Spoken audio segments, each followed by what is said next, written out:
Hello once again. Welcome to another study in the book of Genesis. We will be in Genesis chapter number 9 today. The title of our lesson is God's Covenant with the Present World, and it is dated October 18th, 2020. If you have a quarterly available, it's on page number 46. Once again, if you do not have a quarterly, that's fine. I'll lead you right through this lesson. We'll be focusing in this study on the first 17 verses of chapter number 9. We shed a little bit of light on the last few verses, but we'll focus in on the first 17 here in chapter number 9. With once again, the title of our lesson, God's Covenant with the Present World. Our application for today's study, what we could hope to glean from this study today, amongst many other things, is my prayer. But the application is the student will understand and respect the permanent ordinances of God for all life on earth. Now we're talking about God's covenant with the present world today. This word covenant, what does this mean? This covenant, when it relates to God, is a sovereign pronouncement of God by which he establishes a relationship of responsibility between him and another party. Now those other parties could be an individual, so this covenant could be a sovereign pronouncement to establish a relationship between himself and an individual. It could also be between himself and mankind in general. It could also be between himself and a nation. And it could also be between himself and a specific human family. Now we know today's lesson in this covenant, we'll find out that this covenant was between God's creation of those that came after the flood and came through the flood. And so now in reference to responsibility, so you have two parties. You have God and then you have another party. We just spoke of those things. So in reference to responsibility, who is responsible for the covenant? It can either be a conditional covenant or an unconditional covenant. Now in a conditional covenant, both parties agree to fulfill their obligations. So like I said, in this conditional covenant, both parties have a responsibility. Now, in an unconditional covenant, only one of the parties of the agreement is obligated to fulfill the agreement with no conditions placed upon the other member. So you have a conditional, which both of the members are equally responsible. And then we have an unconditional where only one party is responsible to carry out that agreement or that promise. Now, the Noahic covenant, as it is often referred, this is an unconditional covenant. So what are we talking about here? This covenant is between God and all living beings that came through the flood, not just Noah and his family, but all the animals that came through the flood as well. This covenant is between all living beings that came through the flood. This covenant is God's promise. It is God's doing, and it is not dependent upon man. Now, so with that being said, gives an introduction about this covenant. This is an unconditional. So with that being said, where are we at in reference to chapter number 9 in the book of Genesis? Well, the flood has ended. The waters have dried up, and Noah and his family and all the animals now will begin a new life here on this earth post-flood, after the flood. So things are much different on this earth. We're going to find out a few things in our lesson today that are much different, and this is a whole different world, if you will, and they are beginning their new life after the flood. So we have three parts today. The first part of is verses 1 through 7. It's titled Mission and Provision. And then we see verses 8 through 11, a new covenant. And then we'll finish up with verses 12 through 17, a new sign. And so we have three of these parts. So with that being said, once again, like I like to say, let's dive right into these scriptures today and see where Holy Spirit leads us in our lesson. A mission and provision, verses 1 through 7 of chapter number 9. Let's read these. And God blessed Noah and his sons, and said unto them, Be fruitful, and multiply, and replenish the earth. And the fear of you and the dread of you shall be upon every beast of the earth, and upon every fowl of the air, upon all that moveth upon the earth, and upon all the fishes of the sea. Into your hand are they delivered. Every moving thing that liveth shall be meat for you. Even as the green herb have I given you all things. But flesh with the life thereof, which is the blood thereof, shall ye not eat. And surely your blood of your lives will I require. At the hand of every beast will I require it, and at the hand of man. At the hand of every man's brother will I require the life of man. Whoso sheddeth man's blood, by man shall his blood be shed. For in the image of God made he man. And you, be ye fruitful and multiply. Bring forth abundantly in the earth and multiply therein. So a mission and provision. In verse number 1, we see that the obedience of Noah brought blessings from God upon him and his family.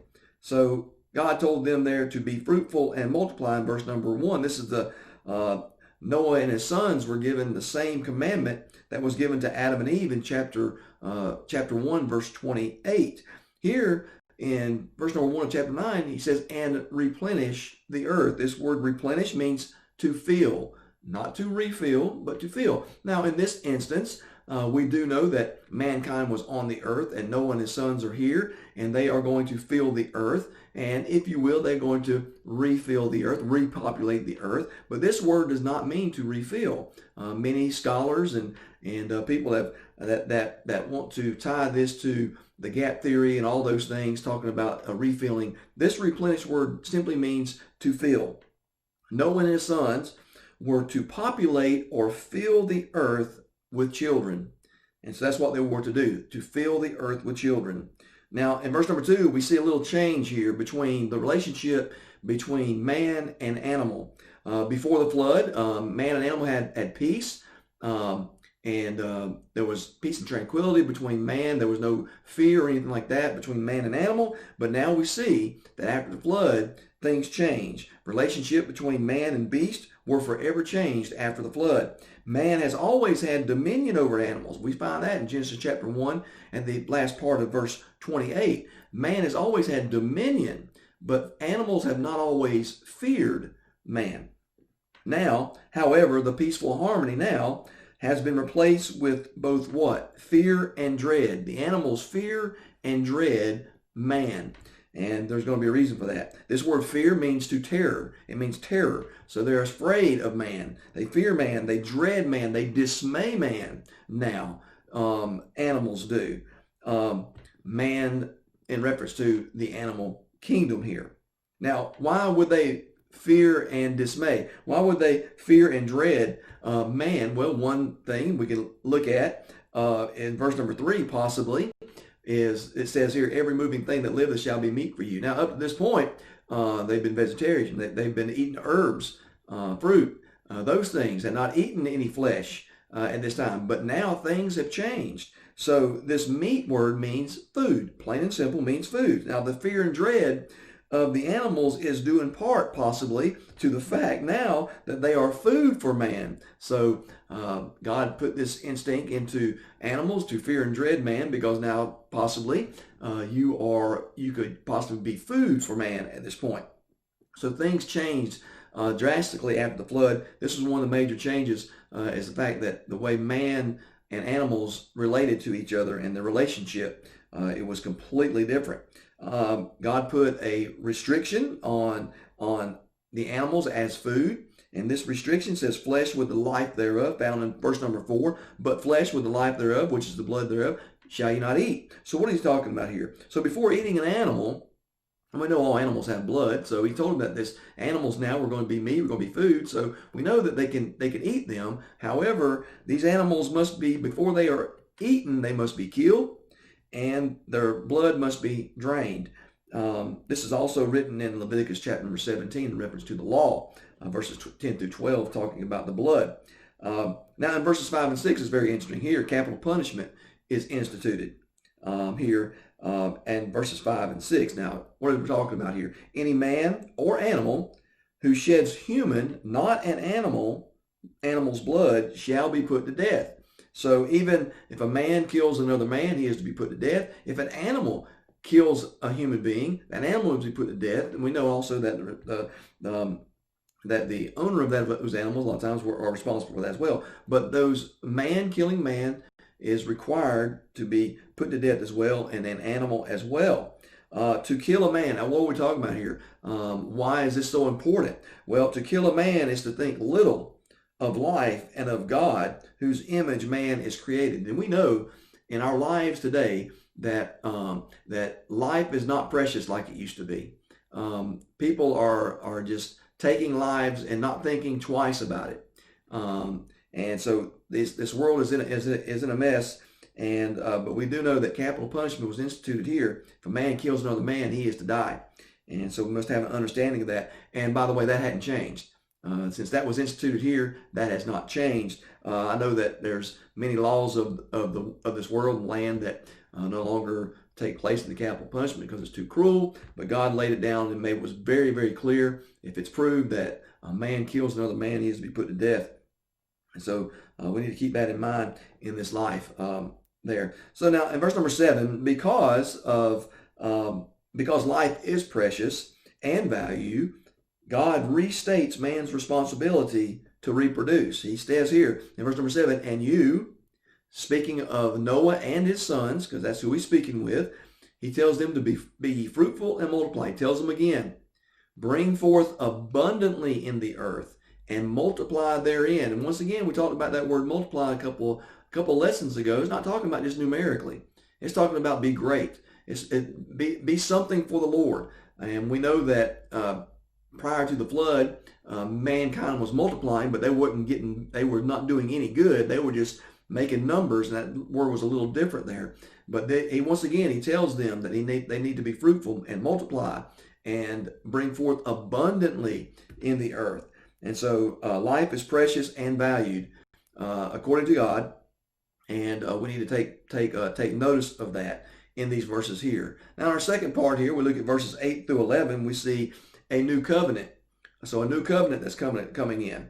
And God spake unto Noah in verse number 8, and to his sons with him, saying, And I behold, I establish my covenant with you and with your seed after you, and with every living creature that is with you, of the fowl, of the cattle, of every beast of the earth with you, from all that go out of the ark to every beast of the earth.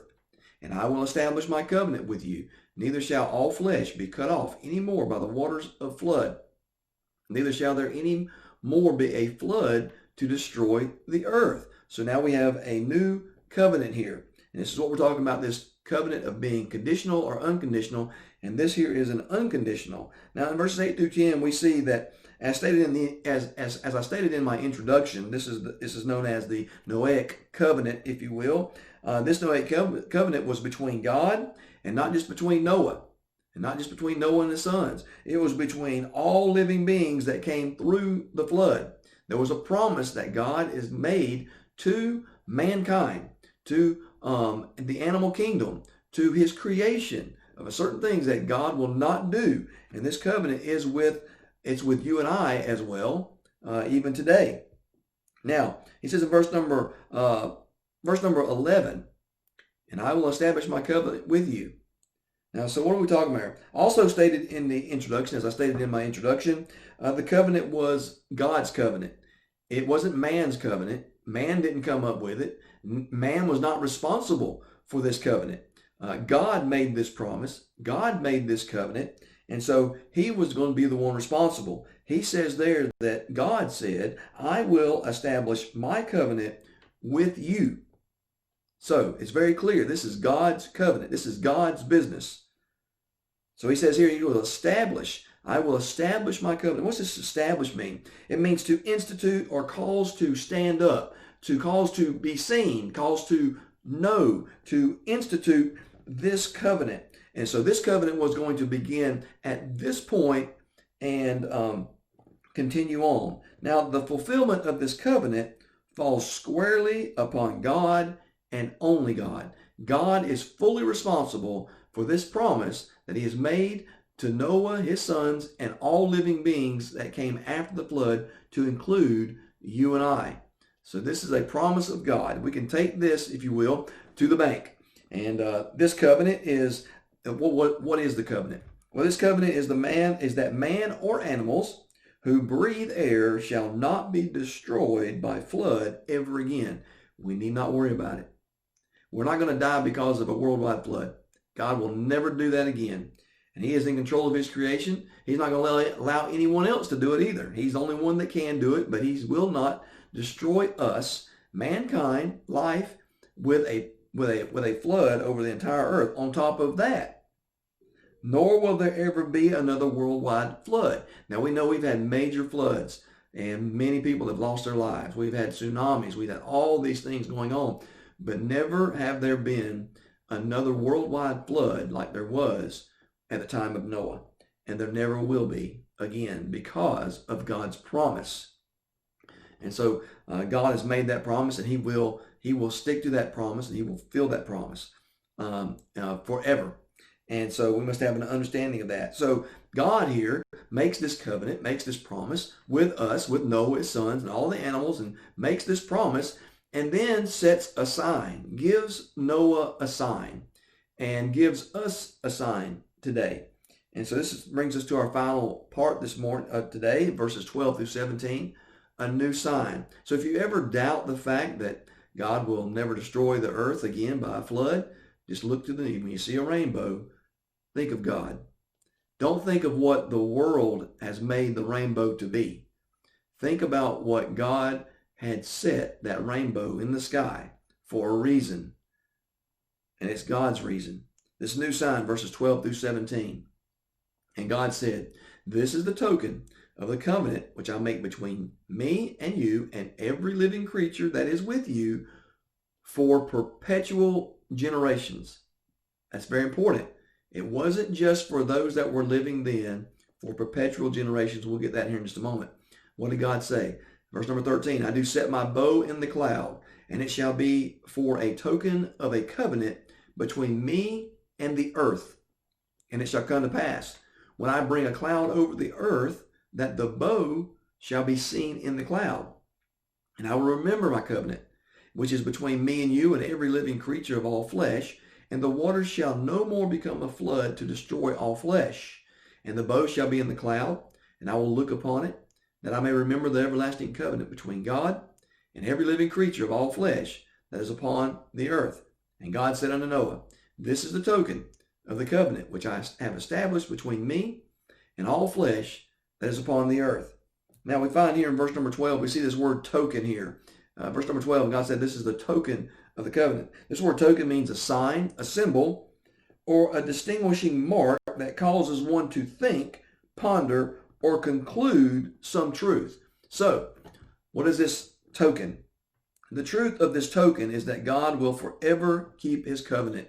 You look at that, verse number 12. That's why I said for perpetual generations. He made this covenant I make between me and you and every living creature that is with you for perpetual generations. This perpetual is forever, on and on and on, for all generations. This covenant is made. So what is this talking about here, this bow? He said, "I do set my bow." So the token, the sign, for what when we see this, it is to remind us of the love of God. It is to remind us that God will never judge this earth again with a flood. It is to remind us that the world will never be covered by a flood again. That's what the rainbow is all about. This word bow specifically means the bending of an archer's bow. So you get an idea, this bow, it speaks of how, like a bow and arrow, how that thing is arced. Now we know that this bow is specifically talking about the rainbow, and what does a rainbow look like? It has an arc to it. And I have seen some beautiful rainbows in my day. Some of the most beautiful I've ever seen was in Hawaii. We had a triple rainbow one day while we were there, and what an awesome sight that was to experience that. But when we see these rainbows, how beautiful they are, it should remind us that God keeps his promises. This bow, it's a rainbow. Now, this rainbow, don't get the idea that God put this rainbow in the sky so he would remember his covenant. That is not why the rainbow is there. It's not for God to remember his promise. But this reminder is to God's creatures, meaning us, that the all-knowing God will never forget his promise, ever forget his promise. What a blessing that is to know that God has sent us a sign. He didn't have to do that. We are to accept by faith that he's not going to do it. But he decided, say, I'm going to give them a bow. I want them to remember that I will never destroy this earth again by flood. What a blessing that is to know. Now, in our final, it's not part of our lesson focus, but here at the end we see verses 18 through 29, very sad time in the life of Noah. We won't go deep into it at all, but we do know that it was the shame of Ham, and he looked upon the nakedness of his father Noah. Noah had become a husbandman. He had drank some wine, and it was fermented, and got intoxicated, and was laying naked in his tent. And then Ham came and looked upon him. Many people believe that he went much farther than just looking upon him, but other things as well. Regardless of whatever it was, you're not supposed to look upon another human being, especially your father, your mother. And so he did those things, and Noah put a curse on him, not on him, but on his son Canaan. And that's an interesting study there. The curse was not on him, it was on Canaan himself.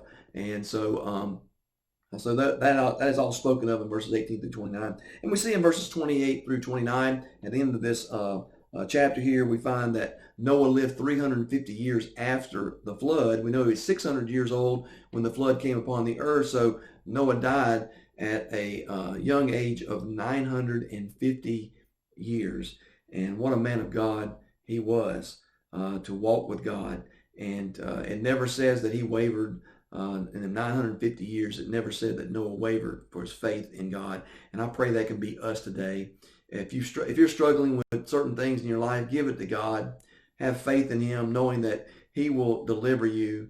And I hope that this lesson has helped you. If you're lost today, be saved before it is eternally too late. I hope you have a blessed day.